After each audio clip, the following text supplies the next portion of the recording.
Добро вечер. Јас сум Паула Костадиновска-Костич, а вие гледате уште едно издание на емисијата За или против. Вечерва ќе зборуваме на тема која е надвор од политиката, надвор од секојдневието и надвор од моменталниот фокус на јавноста, но тема и тоа како битна за јавниот интерес и за сите околу нас. Вечерва ќе зборуваме за мистериозното исчезнување на наставничката од Тетово Бети Гранчаровска, која исчезна летото 2007. Семејството речиси 2 децени трага по вистината и по одговорите. Што се случи со Бети 2007. Но пред да ви ги представам гостите кои вечерва ќе дискутираме на оваа кои што вечерва ќе дискутираме на оваа тема, ќе ви дадам еден мал вовед со цел да ве доближам поблиско до случајот. Во 2007, во тој период, Бети Гранчаровска е жена која има 38 години. Таа е мајка на една полнолетна ќерка и е разделена од сопругот.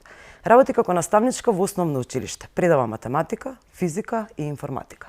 Истовремено поседува и менаџира интернет кафуле.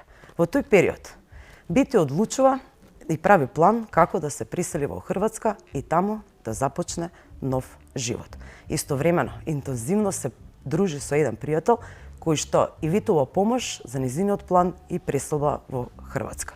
Во меѓувреме, исто во тој период, таа го продава деловниот простор кој го поседува лично на нејзино име и се стекнува со значителна сума на пари. 140.000 евра. 140.000 евра и денес вредат многу, но во 2007 вредноста на 140.000 евра е двојно, па можеме и тројно поголема од денес. Пред исто така, она што се случило е најтрагично е тоа што на 13 август 2007 година таа со својата мајка се упатува во банката во Тетово и ги потигнува средствата од банка. Оние 140.000 евра кои што ги стекнала со продажбата на нејзиниот деловен простор. Истиот ден таа добива порака од пријателот, оној пријател кој што треба да ја помогне со планот и преселбата во Хрватска, дека треба вечерта итно да заминат. Се договараат да се чекаат во Скопје и оттаму да заминат за Хрватска. Последната трага од Бети Гранчаровска всушност е сигналот на нејзиниот мобилен телефон, лоциран пред трговскиот центар Беверли Хилс во Скопје. Семејството повеќе од 18 години трага по вистината и по одговорите. Каде супати Бети? Дали замина во Хрватска? Дали можеби доброволно замина во некоја друга земја? Или пак несреќно и трагично заврши уште пред да го напушти Скопје. Вечерва со мене во студио е личноста која е најупорна во потрагата по вистината и по одговорите, тоа е нејзината мајка. Добро вечер, со мене е господјата Радка Колевска. Јас ви благодарам на поканата што ја прифативте, што сте вечерва тука со мене. Јас ви благодарам на времето одстапено за мојата болка. Благодарам. Друштва во разговорот и дискусијата и еден стручен осврт на оние информации кои што се јавни, кои што ги знаеме и можеме да ги дискутираме. Универзитетскиот професор по криминологија, кривично право, организиран криминал и корупција, професорот од Универзитетот за безбедност, господинот Миодраг Лабовиќ. Факултетот за безбедност. Така. Да. Добро вечер и за вас. Ви благодарам што ја прифативте поканата и што вечерва сте тука со нас. Благодарам. На самиот почеток, јас ќе почнам, господја Колевска, со вас. Поминате се многу години, речиси 2 децени. Вие се немате нити слушнато, нити видено, нити знаете ништо за вашата ќерка. Морам на почетокот веднаш да ве прашам. Верувате ли дека е жива? Ни една мајка не сака да признае додека не чуе најтешкото, дека нешто такво се случило. Меѓутоа надежта више умира. Секој ден. Многу е тешко и многу претерано, значи нема ноќ, нема ден да не мислам и да што се случило и да си правам филмови. Така. Вие добро се сеќавате на периодот од 2007 година. Точно, на секој момент. Така, кои биле нејзините планови, каква личност и така. Нејзини планови беа, значи... Прашањето ми е, што мислите, што се случило со неа? Јас мислам дека дотичниот ја има ограбено, измамено, ограбено и можеби ликвидирано, можеби што може друго да се случи. Она немала непријатели. Она, значи, немала некој нешто на некого да должи или нешто, па да се сомневам дека нешто друго и се случило. Значи, најголема причина се парите. Така, Што ги зеде, така, ќе ве водам во разговорот, се извинувам да не ве прекинувам, меѓутоа полека, случајот е многу одамна, дел од јавноста можеби не ни слушнали или заборавиле, затоа ќе ве водам полека од тој ден, тоа е 13 август 2007. Така. Еве ќе почнеме од тој ден, кога Бети ги подигнува средствата. Ги подигнуваме средствата, заедно бевме. Така, може да ни раскажете тој ден што се случи. Да, бевме заедно, отидовме во банка, ги подигнавме сметката и со парите и со такси се враќавме назад. У таксито она доби порака од дотичниот господин, вечер поаѓаме. И она мене ми вика, мамо, вечер поаѓам. Чекај, како вечер поаѓаш? А парите не се секирај. И отидовме дома, она почна да се спрема. Околу 6 саат од поручекта негде рече, мамо, ја кидам со такси, татко ја починат, кидам да запалам свеќа на тато. Викам, нема да идеш сама, ја ќе дојдам со те, нема потреба, сакам сама да идам. Отиде, дојде уплакана, се спреми, се дотера, се намести, 5 торби багаж. Зема со неа. Зема со неа. И у 11:30 саат со такси замина за Скопје. Мислам, у 11 часот ноќта. У 11:30 саатот ми се јави телефонски, одма, мамо, стигнав у Скопје, немај гајле, све уред, се слушаме. И тоа беше последното слушање со неа. Така, да. Ве кажа ли каде оди? Каде Да, ќе биде во Беверли Хилс, ќе чека. Дестинацијата. Дестинација Сплит.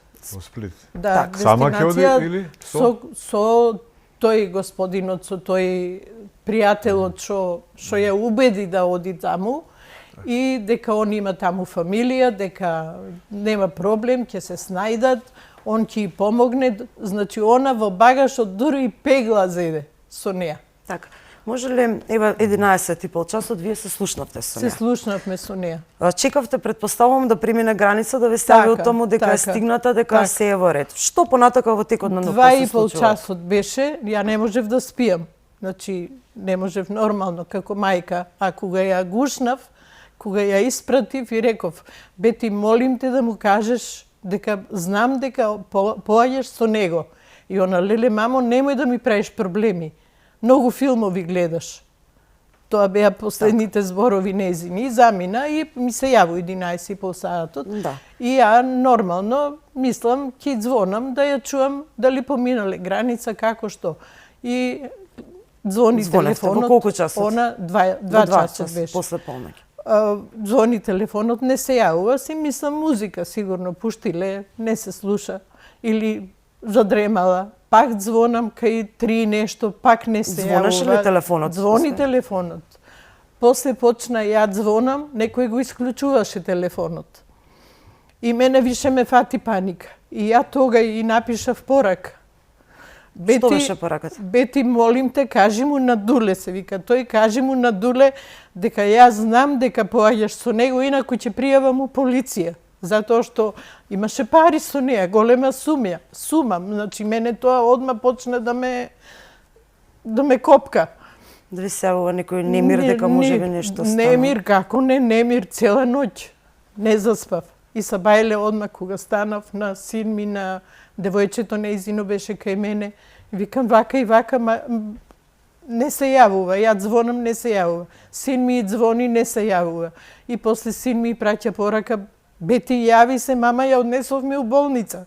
Значи, се створи паника. Дома се створи кај нас паника. И отиде у полиција одма.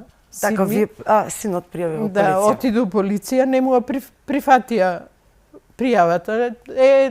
Рано е, нема... И ја тогај, луѓе, пари са во прашање, значи... Вие отидовте во полициска станица веднаш утредента со синот или подоцна? Не, после отидов. Добро. Другиот ден отидов у полиција. У полиција изиграја сите мајтап со мене. Што ви рекоа таму? Она се сунча негде, вика, ти трчаш по неа. А на син ми, кога ја пријавувал, му рекол тој таму кај шо полицајецот, ти трчаш по сестрата или по парите? Он нормално изреволтиран, како како брат. Телефонот им го искршил. Не е битно после што се случувало.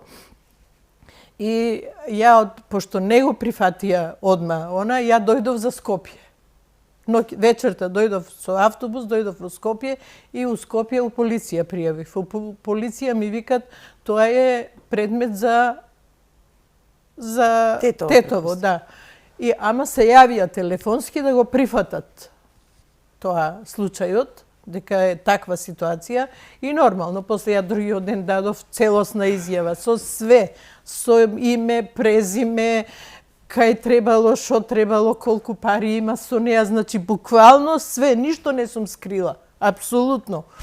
И тоа се влечеше со денови, не денеска, не утре, не денеска, не утре, а телефонот ти звонеше, значи у понеделник она појде, до средата вечерта звонеше телефонот. Ја одма извадив листинг и се гледаш, им го однесов и тоа, пошто имав од неа полномоштво.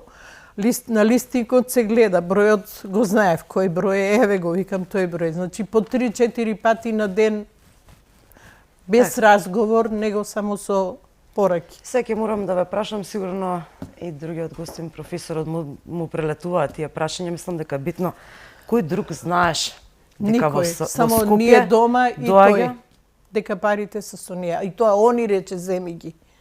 Земи ги, ки ги немај гаеле. Ки ги ставиме таму и таму. Ајде малку околу тоа да повелете ако имате. Зошто кеш кога Зошто? Да, може ли тој момент? Пред тоа ја чекај бе ти каде. Дебе мамо вика, па ја не сум од така имаме ние една израка од едно село, не сум ја од Бозовце. Не ќе носам ја пари со мене кеш, ќе ги ставам на картица. Има златни картици, ваква и таква и тоа беше. Како се предомисли да ги Меѓутоа, ви викам, кога ги зедовме парите од банка, он најверојатно прател и кога ги зедовме парите од банка, ние у таксито доби она порака. Вика, вечер хитно поаѓаме. А викам, парите добро де, ќе ги средим. И парите ги стаи у куфер со... Знаете ли кој ја чекал во Хрватска? Дали имате таква информација? Не. Он обеќава, она како што ми кажуваше, дека он има таму фамилија, мајка му негова е од Хрватска. Он има таму фамилија и дека нема проблем, он ќе и помогне у све и ако треба, значи, како пријател што ќе и помогне. И после тоа она планираше, пошто имаше многу багаж, ја викам, зашто земаш толку багаж? Па викам, мамо, сега идам со кола, а после треба да идам со авион. Требаше да се врати за 15 дена, девојчето требаше да оди за Русија, на факултет. И, значи, тоа и беше нејзиниот план. Меѓутоа, после тоа више, значи... Што знаете за човекот? Јас чекав во тетовската полиција, одев скоро секој ден. Значи, скоро секој ден. Секој ден давав изјави. Чекав до 13.5.2008 година. Значи, обеќања, ќе биде вакво... Но кажавте ли за човекот? Дека имало план, дека требало да се... Све, име, презиме, све. Буквално све. Што ви рече полицијата? Го се слушале ли човеков? Дали дошол наводно, кога отидов, ја после третиот ден, кога отидов, вика, ама шо, нема врска, вика, он е на одмор у Охрид. И ја тога нормално, како родител, па фино, викам, Македонија е толку, 2 сата, целата да ја прочиташ. Зел шо треба и отишол господинот на одмор. А кај е ќерка ми? Кај е ќерка ми? Значи, она требаше со него да оди. Требаше да ја чека пред Беверли Хилс. Дали прашавте дали е сослушан, дали е ставен на детектор за лаги? Дајте ми, викам, дајте ми, соочите ме со него. Тоа не може. Син ми им вика, пуштите ме у колата негова, само пола саат да влезам. Значи, 2 минути да влезам, ја ќе познаам дали била сестра ми влезена во таа кола или не. Па тој може ја измил колата. Замислете дали е тоа одговор на полиција за таков случај. Значи, ќерка ми не била криминалец. Нашата фамилија не е криминална. Ние сме честни луѓе. Тој дуќан што го продала она со честност, со труд, со работа е заработен. Тој е наследство од татко и значи не е ни украдено нешто, ни Они со колата требаше да дадат. да, со Мерцедес, кола требаше кола да Мерцедес, одат во Сплит, да, така? со кола Мерцедес. Како до сега ви изгледа еве првичните информации? И он цело време. А тој после колку време бил овдека во значи Македонија, затоа што да се стигне до Сплит и Мака не бил кој бил до тука? Ја не знам он дали отишол и дали кај отишол. Така, Ни пак јеркам, мора да кажеме дека сите ова што вечерва го зборуваме до сега она го кажавме планираше и да ќе го- оди, а он требаше да и помогне. Да ја чека овде во кај Беверли Хилс и да одат заедно. Е така, меѓутоа тоа завршува така. Да. Сега што е со неа? Така, сакам Случајот што е со неа? Значи ја отидов и дома кај него. Кај татко му не ме прими. Вратите беа затворени, заклучени у село, врата на дворешна заклучена. И го молим те, плачам, вака и вака и вака. Ќерка ми имаше голема доверба во Синти. Вака и вака, молим те, нека кажеш и не дај Боже, викам, нешто да и се случи. Значи, и ти ке плачеш како ја шо плачам. И замислете он на мене. Ми вика, мајката, шајката, шо... Значи, пцовки. Ке те запалам, рече, како кибрид и никој ништо не ми може. Ја у истиот ден, истиот момент отидов у полиција и тоа го кажав. И тој господинот, Драголјуб се викаше, сега е во пензија. Ми вика, како така не си смеела да идеш? Викам, господине, ти имаш деца. Како не сум смеела да идам? Јас сум мајка. Мене не ми интересираат парите, мене чедото ми го нема. Не е тоа детенце што ќе се загуби. Интелектуалка, 38 години имаше, професорка. Само И тоа остана така.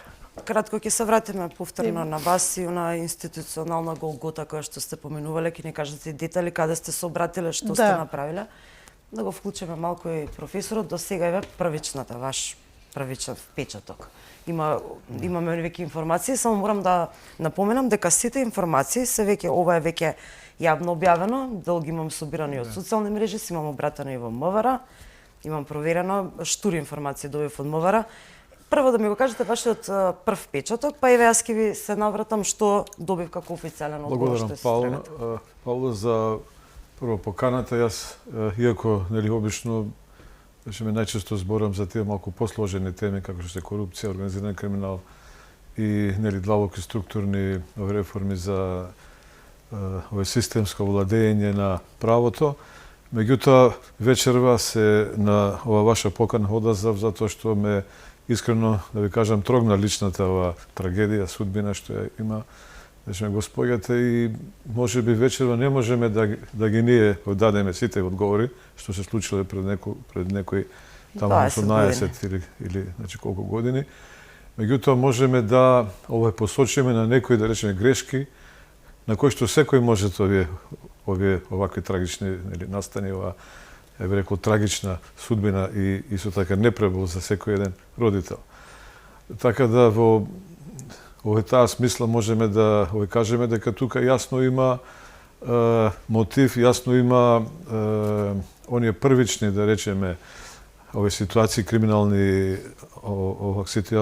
ситуациони, така да кажем, околности кои што едноставно наведуваат на определено лице кое што би, значи, можело да нели изврши кривично дело убиство, меѓутоа како што јас од господјата разбрав, а исто така Павло ме ги сите докази досега прибрани значи посочи, официјално не може за тоа да се каже дека има тука убиство, кривично дело убиство, тука дека се работи за, како што нели официјално викаат, исчезнато лице.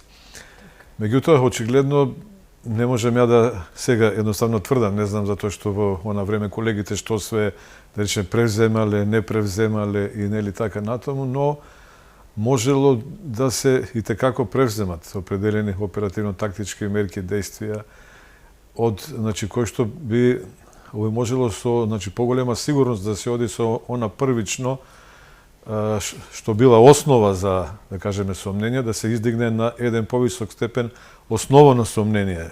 Може за само извршено кривично кратко, дело. ќе ве прекинам само секунда. Да, изволите. Јас немам детективски способности нити полициско искуство, меѓутоа, еве како јавност. 140.000 евра во 2007, па би кажала дека приближно е пола милион евра денес зошто. 3 стана отприлика може да се купат во тоа време. Сега за 3 просечни станови од 50 на квадрати нас не требаат пола милион евра. Пак ќе кажам како лаик, пола милион евра е на вистина силен мотив за убиство. Добро, тоа е мотивот, меѓутоа тука имаме и, како што кажав, околности во определената криминалистичка ситуација, дека тоа определено лице имало некои поблиски контакти. Односи, не знам во какви односи биле, што биле, мајката тоа може да каже, меѓутоа таа со него треба заедно да оди, а како што успеав од досегашниот разговор ја да слушнам, тој бил едноставно лицето кое што требало да ја таму упати, да ја упати за работа, за сместување. Така помогне да се евентуално снајде во тоа прво време, па и можеби да отпочна заеднички едноставно живот. И сега не знам што е се од колегите во тоа време, кои што на овој случај имаат фактички работено, превземено, зашто не е извршен комплетен преглед, па ако треба и да се барат микротраги ДНК, овој траги во самото, да кажеме, возило или на самото негово тело. Тој, видите, можел да има тие нешто, како ги викаме стручно, микротраги, епителни клетки и со самото тоа што се, например, поздравувал. Но за да имаме, видите, овакво, како би рекли, валидни кривично-правни докази дека е тој, конкретниот сторител на едно овакво грозоморно дело, би требало да има малце посериозни докази, да се видат можеби некои други траги, можеби некои, да речеме, гребнатинки по неговото тело, можеби пот и така натаму влакна кои не се, да речеме, кои обично не ги има, освен тие, да речеме, епителни клетки со онака површински контакт кој што ги имаме сите ние кога ќе се поздравуваме и овој така натаму. Во таа смисла сакам да кажам дека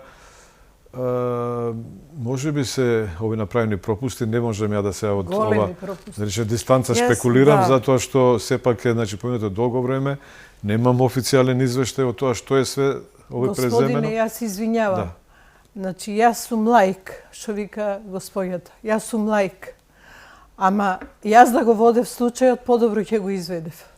Еве може Затоа што прво телефонот не е следен. Мислам, не знам дали е следен, ама само телефонот да го следеја. Она имаше скап апарат. Ја им го дадов тоа што го купи на телефонот, им го дадов на полицијата. Еве ви, тој телефон е нејзиниот телефон. Значи, многу пропусти има направено.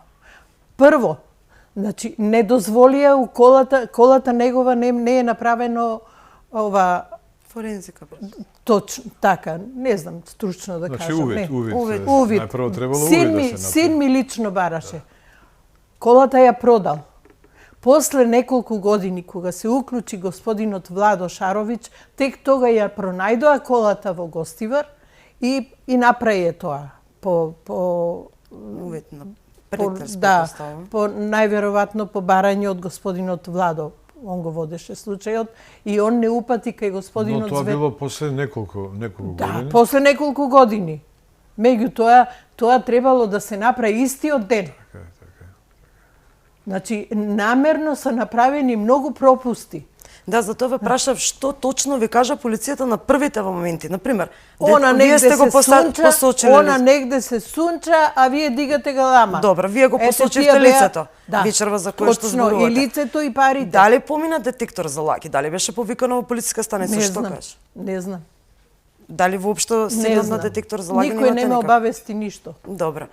Пред да го вклучиме повторно професорот, може ли да ми кажете за вие институционално години сте трагале? Меѓутоа има еден многу битен момент, сте имале понуда од приватен детектив. Да. Така, што ви кажа, тоа мислам дека е многу битна информација. Приватниот детектив кој што ви се понуди да истражи да најде каде е вашата ќерка. И тоа беше по препорака од инспекторот полиција и добро, јас го послушав и го повикав. Дојде човекот дома и прво што беше ми побара у моментот 300 евра, наводно да го плати човекот од пошта, што му дал информација чив бил телефонот, пошто телефонот со кого он контактирал со ќерка ми не е на негово име. Он ми даде информација дека тој телефон бил на неговиот адвокат Зоран Дали го знаете вие? Теофиловски. Теофиловски. Ја Дали вие лично го не го знаете? знам. Не го знам лично. Дали после сите овие години имате нешто слушнато за Зоран Теофиловски? Не го знам. Еве, јас сакам на гледачите да им кажам. Мислам дека е битно да знаат, најверојатно и професоре не знаете не ви. Зоран Теофиловски во тоа време е адвокат на лицето кое што вие се сомневате дека всушност ја убил и мотивот ден ми кажа е дека парите. отишол со него, Така. со адвокат. Понатаму во текот на годините, Зоран Теофиловски станува дел од гостиварска апелација, а потоа станува и член на судскиот совет. Едно, да кажеме, од највисоко тело во правосудниот систем. Исто така, Зоран Теофиловски е зет, односно неговата сопруга е балдаска на поранешната председателка на судскиот совет. Значи ние зборуваме за функционери. Во моментов не се, меѓутоа биле. Исто така, подоцна, после години, мислам дека некаде беше после 2020, се отвори постапка против ова лице, се поведе постапка за нелегална легализација на државно земјиште. Ми се чини дека беа некои си 800.000 евра. Му се водеше постапка за злоупотреба на службена положба заедно со одредени лица од општината кои што ја направиле таа легализација на тениски клуб во околината на Тетово. Не знам, ја не сум била, меѓутоа така стојат податоците и фактите. Што се случува? 23 во септември се прават измени на кривичниот законник. Нели она застарува член 5 од злоупотреба на службена положба и овластување и автоматски него при крајот на септември се запира постапката против него. Тој веќе нема никаква основа сомнение против него за кривична одговорност и денеска тоа лице е слободен човек без никаква постапка, законски е прекината, пак ја повторам, законски со тие измени на кривичен законник, закон е прекината постапката и тој денес е слободен човек. Вие спомнавте дека инспекторот кој што сте имале прилика ви се понудил да ја реши мистеријава. Да, не инспекторот, детектив. Детективот. Да. Нели инспекторот ве насочил кон детективот. Да. Детективот има информација дека телефонот со кој што комуницира вашата ќерка со ова лице со што нели вие се сомневате дека е виновен. Да. Не се сомневам, ја тврдам. Вие тврдите дека станува за убиство и дека убиецот е. Не тврдам за убиство, ја тврдам дека он е тој што треба да каже. Така. Што се случило со ќерка ми? Дали ја убил, дали ја изел парите, па она, а и тоа го и тоа и сум го кажала и во полиција, и сегде го кажувам. Ако он ги изел парите, она е толку горда, толку јака, што не би се појавила дома додека не стекне нешто за да не и да е жива, што не верувам. Меѓутоа, телефонот е на адвокатот. Така зборуваме за ова лице, со кој што се објаснив кој е ова лице. Добро. Дали тоа лице во тоа време адвокатот беше свикан со... Дали вие пријавивте, имаме информација, телефонот... Пријавив и пишав и до судски совет, со тие информации, и до судски совет, и до господјата обвинителка, и не добив никаква поддршка, нити одговор, нити да ме повикат да дадам изјава. Професоре, еве имаме и плюс некои нови информации, сега сте малце по... И се обратив и до денешниот министер, господинот. Да, ќе стигнеме до и тоа. него. Полека, ќе стигнеме и до тој дел. Еве имаме некои нови информации, нешто што ја ги споделив, што се јавни, кои што исто го спојато во претходната подготовка за емисијава, да ми ги каже. Сега како е вашето, вака да кажам, гледиште на еве со овие нови информации, дали се фрла некоја друга насока на случај? Очигледно господјата тоа што го кажува, можам да го едноставно примам како нели вистина. И можеме да кажеме дека уште во тие првични моменти требало со наредба од јавниот надлежен или обвинител да се одма изврши претрес, не преглед, туку да се изврши претрес на самото возило. Тоа највише ме боли. И да се исто така и изврши претрес на или самото лице, да се земе парафинска ракавица и ред други, да кажеме, работи, бидејќи можело да се случи убиство без да биде например огнено оружје, употребено. Така употребено може и така на тоа, меѓутоа во секој случај ќе имало некакви микро на неговото тело, некакви да речеме микро оние траги, освен оние што ги викаме епителни клетки, кои што обично без да има никакво да речеме кривично дело, ќе ги има со обично онака поздравување, ракување.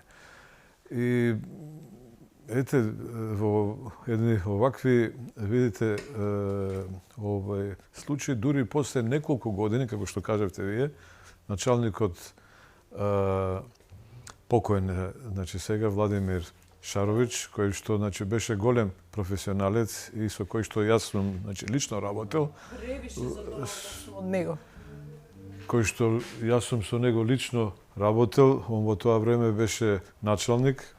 После јас отидов имав сосема друга кариера. Тој веќе се обидел, како што кажавте вие, да ги преземе сите действија, меѓутоа очигледно веќе било касно, затоа што има едно од основните криминалистички правила, постулати, дека времето кое што е од самиот кривично правен настан поминато е, како викаме, обратно пропорционално со со она, да речеме, можноста да се сето тоа открие и да се исто така кривично правно процесуира. Јас извинувам, од режија ме потсетија време за реклами, ќе се вратиме повторно во студио. Неколку минути реклами и се враќаме веднаш потоа.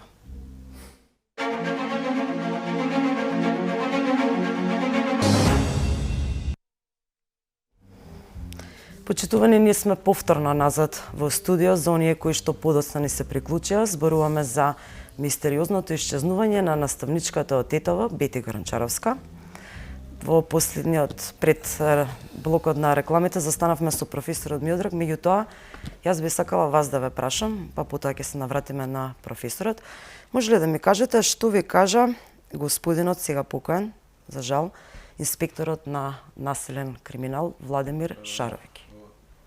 Не, инспектор, началник. Началник, се извинувам. Началникот од... Ние со него комунициравме многу често. Он ми даваше инструкции. Ај сега напиши писмо на жена му. Ја напишав писмо на жена му. Кажи ми што ти одговори. Му го кажав, му го пратив писмото на тоа. И после тоа неколку време пак се слушнавме, бев и во канцеларија кај него и после тоа пак се слушнавме, ми се јави дали беше четврток или петок пред да погине. Он погина на 22.2011 година. Тоа било најверојатно, ја тоа го чув у недела беше. Имавме и гости, брат ми се јави, рече вака и вака. Он ми рече, Радка, сега рече готово. Од Зврлевски добив одврзани раце. Сега рече, да не се изразам, и викам, добро господине Владо, а дали се совпаѓа со моето тврдење? 100% рече. Не се совпаѓа, него 100% е точно. Само многу професионално е изведено. И не е сам. Тоа беа неговите последни зборови. Ке се слушнеме и ке се видиме. Во неделата човекот погина. Он кога погина, јас како син да изгубив. Толку многу имав и доверба, и човекот беше стварно заинтересиран да го донесе случајот до крај. Да, он работеше на случајот со сирскиот. После тоа, после неговата смрт, многу ми беше тешко, поминаја многу денови, можда имаше и 2 месеца. Јас смогнав сили да му се јавам на Зоран Павловски.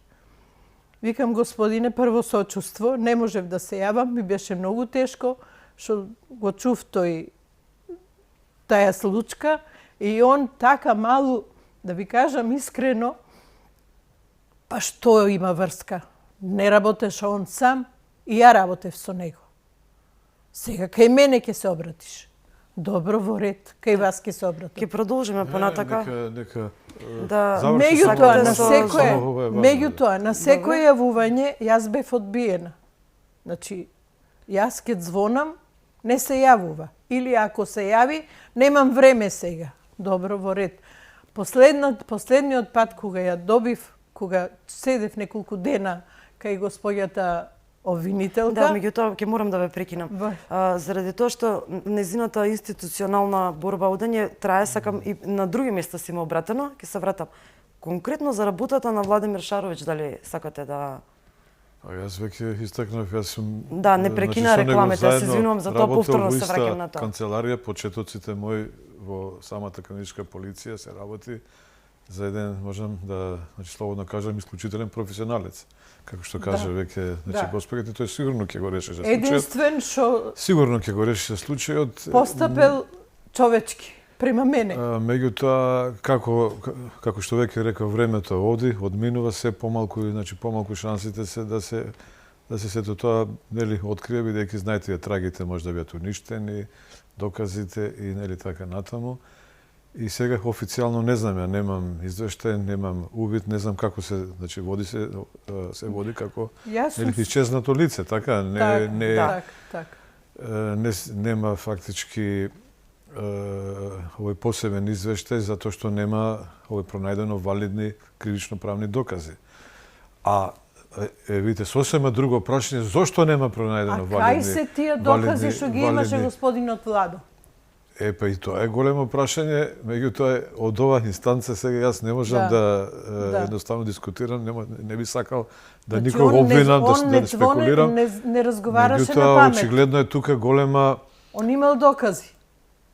Сигурно Вие верувате во тоа дека имал докази? Ја верувам дека он имал докази, не може он да ми рече на мене 99% е решен проблемот и 100% одговара со твоите изјави. Значи, он не може тоа на памет да го рече. Значи, он мора да имал докази. А кај се тие докази? Продолжите ли понатаму да...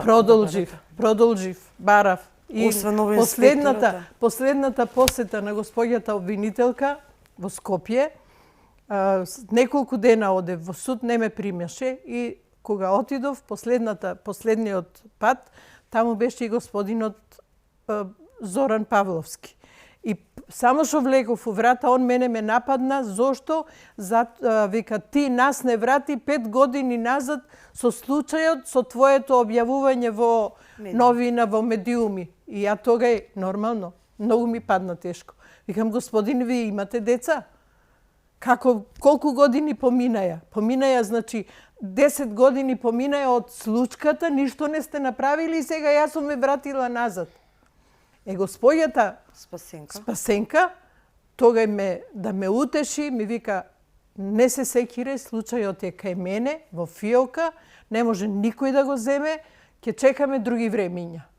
Дојдоа други времиња, дојдоа трети времиња, ја нема кај не сум се обратила. Прашавте ли какви се тие други времиња? Зошто други времиња за еден кривично правен настан кој што нема врска? Не можам ништо, ќе чекаме други времиња.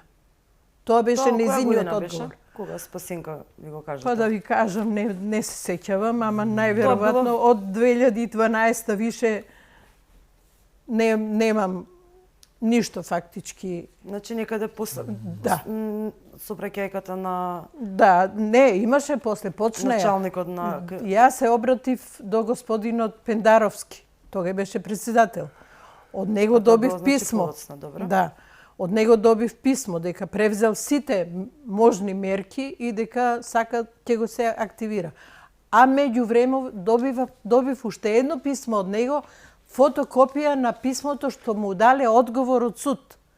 Ја на тоа писмо пратив реплика до господјата обвинителка, дека на вашето писмо, еве го имам писмото овде, на вашето писмо, еве ви давам одговор, значи, пошто викате дека случајот не е затворен, еве ви насочувам човек што ќе ви даде некои упатства, сигурни, што можат да помогнат за случајот, нити е повикан, нити сум ја нешто обавестена. Значи, од тога веќе нема кај не се обратив. Еве ги писмата, што сум ги праќала. Значи, не едно, 101. До секој што имал ингеренции нешто да направи, јас сум испратила писмо. И денеска не престанувам. И нема да престанам. Се додека не слушнам дали е мртва и каде е. Значи, не... Многу мајки изгубиле деца. Меѓутоа знаат кај се. Значи, знаејќи дека запали свеќа. А ова ни на небо, ни на земја. А све се знае и све сум кажала до збор. Значи, тоа е... Знаете ли што се случува сега со овој Многу тешко. истиот човек кој што нели се сомневате? Што се случува со него? Ужива. Шета, направи сала за свадби. Што може да се случува? Тука многу не би сакал пак уште еднаш ќе истото, значи кажам да не ви давам некакви тврдења, меѓутоа претпоставката е основана дека се значи очигледно пропусти многу направени. Еве еден од тие е исто така финансиска истрага што не е направена. Тие не биле во тоа време, како што кажа Паула, тие биле како што сега, например, пола милион евра. Така, пола милион евра. Точно. И да се види, Точно. не можел тој за нели еден ден да ги тие пари потроши. Иако во нели тоа време, да речеме, регулативата не беше толку во ова наша земја стегната околу перење пари, можеше да се плаќа, да се нели набавува Точно, и во кеш. меѓутоа тие пари не биле сепак перени. и во кеш требаше да органите надлежни испитат од каде потекло она, бидејќи ова е едно, видите, ако е кривично дело. Не можеме пак да нели тврдиме, бидејќи се уште немаме, како што реков, некакви официјални валидни кривично-правни докази. Меѓутоа, би овако можело, сакам да кажам, многу повеќе да се нели направи. Да се заинтересират. И еве сега надлежни. во ова ситуација имаме ние на пример Safe City, кај што камерите гледат кој излегува, кој не излегува во еден објект, ке на пример влезаат двајца, излегува само еден. Во да кажеме тоа време немало тоа, објективно немало таква можност, но едно сосема друго прашање сакам за во иднина овакви, значи, случаи кои не смеат да останат заборавени. Не може никој не може да каже, никој не може да, значи, каже враќаш случај. Не може да каже кога ќе изгуби некој дете и за овакви ситуации го враќаш, па ќе го враќа и колку треба. Ова се оние што ги кажаме најтешките облици на тие најтешки кривични дела. Ако е кривично дело, пак оставаме една можност дека е можеби ето од X, можеби некои причини не разјаснети, отидена па неќе да се јави и така. Меѓутоа, и да е, видите, Safe City, сакам друго, еве сега имаме веќе ние нели камери воспоставено во, например, Скопје и нели така натоа, меѓутоа ако се изврши професионално едно убиство, зборам сега онака генерално, не зборам за овој само конкретен случај, кој тоа е професионално изведено. И тоа е многу, така сите ми рекле. Комплетно нема, да рече, ракавици, никакви, да рече, траги не остава, не е виден од никого, очевидци, едноставно нема.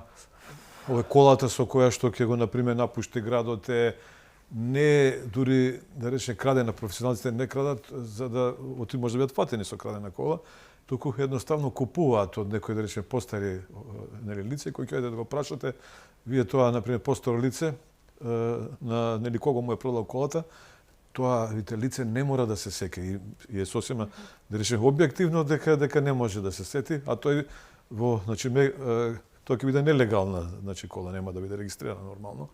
Сакам да кажам дека и во овакви услови кога сега сме во една, видите, дигитална ера, Safe City камери, дигитализација и нели така натаму блокчейн технологија, вештачка интелигенција и против овие најголемите зла, висока корупција и нели така натаму, сепак останува тоа дека игра улога огромна, да речеме, субјективниот фактор, човечкиот фактор и она што викаме потреба за тие подлабоки, значи, реформи, да не дојде до она, значи, ситуација на која што на самата Господ ги било кажано, од ајде да овако чекаме други времења. Кои се тие други времења за еден кривично правен видите, настан кој што не трпи други времења и не би требало да има врска со нели политиката. Така да, во таа смисла, можеби и да речем интересно да се отвори уште едно овако прашање, дали значи постои совршено злосторство. Тоа сакав да ве прашам, го чував прашањето од ова што видовте, дали постои совршено кривично дело, некој да го направи тоа и да не остави траги, меѓутоа уште едно од криминолошка гледна точка сега во моментов, после толку години може ли да се направи нешто многу битно? Дали може да се направи нешто?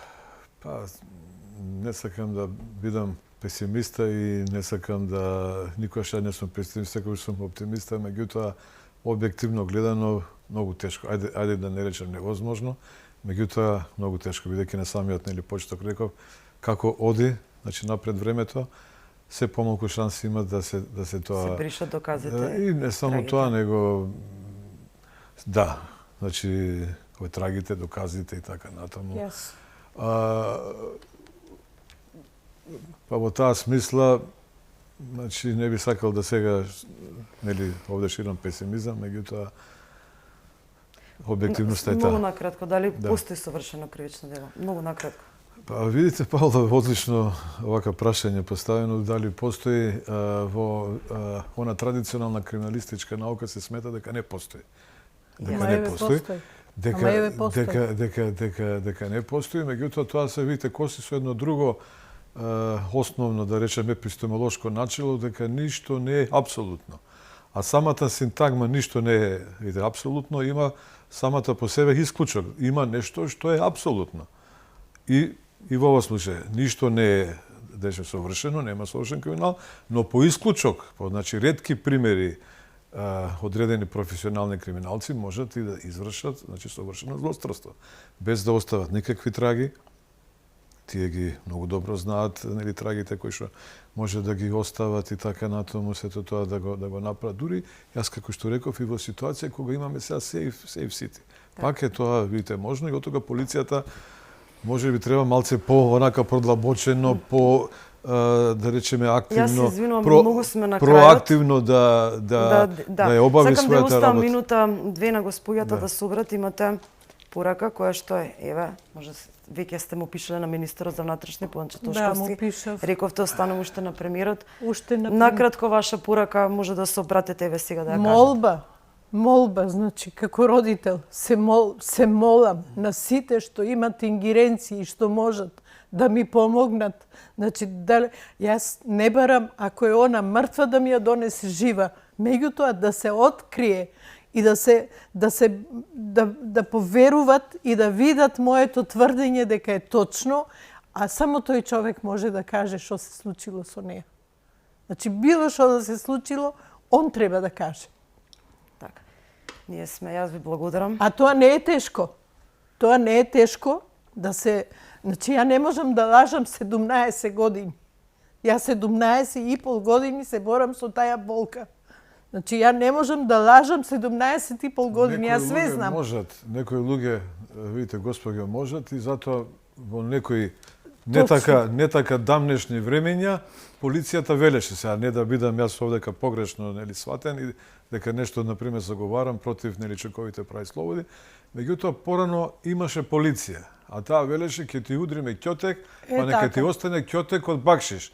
А на суд, ако евентуално фатиш врски или не знам корупција, тоа е веќе тоа работа. Друго, да. Затоа што уште едно само значи ќе кажам, пак ќе речем да не ме свати никој овде погрешно, не сум едноставно заговорник на значи употреба на сила, туку на оние криминалистички криминолошки методи и така кои што се научно фундирани, меѓутоа некојаш во овие исклучителни ситуации, кога имаме совршено злосторство, не постои полиција на светот, дури и во оние условно кажано најповеќе демократски држави, не само во тие автократските, полуавтократски, тоталитарни, кај што се обилно употреба сила, меѓутоа не постои држава, Паула, кај што не се, видите, физичката сила надвор од оние законски пропишани услови, бидејќи полицијата и овдека кај нас има во значи законски рамки едноставно да некој што употреби физичка сила па и огнено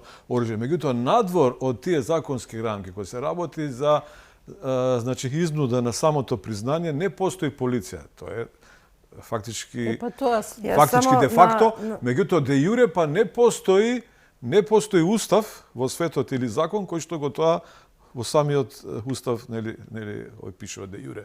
Тоа не постои, но секоја една фактички полиција, ние гледаме тоа и на сите филмови амерички, нели, така натаму, кога ќе бидат посложени овакви случаи, дека мора малку сила да се употреби за да се дојде до тие, значи, крунски докази, до тие, значи, крунски сведоци. Тоа беше целта така на натаму. господинот Владо и ми ја кажа. Сега рече, сега јас ќе го решам случајот, добив одврзани раце од господинот Зврлевски. Човекот погина. Јас ви благодарам на двајцата за гостувањето вечерва. Се надевам дека исто го задржавме и вниманието. Се надевам дека ќе имаме и друга прилика да зборуваме на случајот. Најбитно од се надевам дека надлежните ќе почнат, нели ќе работат и ќе го расчистат. Затоа што имат многу случаи почнаа да ги решават, се само едно, ако надевам. може, во реченица, пак ќе речам да не бидам погрешно. Јас ќе морам само судива, мора да бидете многу краток. краток. Али со таа ултра, видите, либерална тенденција на некојаш преголема заштита на човековите, значи, права се кршат и не се фактички заштитуваат човековите права на обичните честни граѓани, кои што единствената заштита ја имаат од полицијата. Точно. Така. Им се фактички врзуваат рацете и тоа е едно малку подлабоко филозофско правно прашање кое што раководството и на самата полиција, па и она, значи, повисоко раководство треба да го разгледува. Не да се тоа на некој начин озаконува, бидејќи, како што реков, не постои земја во светот што го тоа има фактички де јуре, а го применува де факто. Не постои пример. Емпириски е тоа едноставно потврдено, дека не постои ни една полиција во свет, во било која земја, која во оние исклучително важни случаи нема употреба на значи, сила де факто. Точно. Де факто. Уште еднаш ви благодарам и на двајцата за поканата која што ја нели прифатевте и дојдовте тука во студио кој што зборувавме на оваа тема. Почитувани, се надевам дека го задржавме вашето внимание. Останете со Алфа.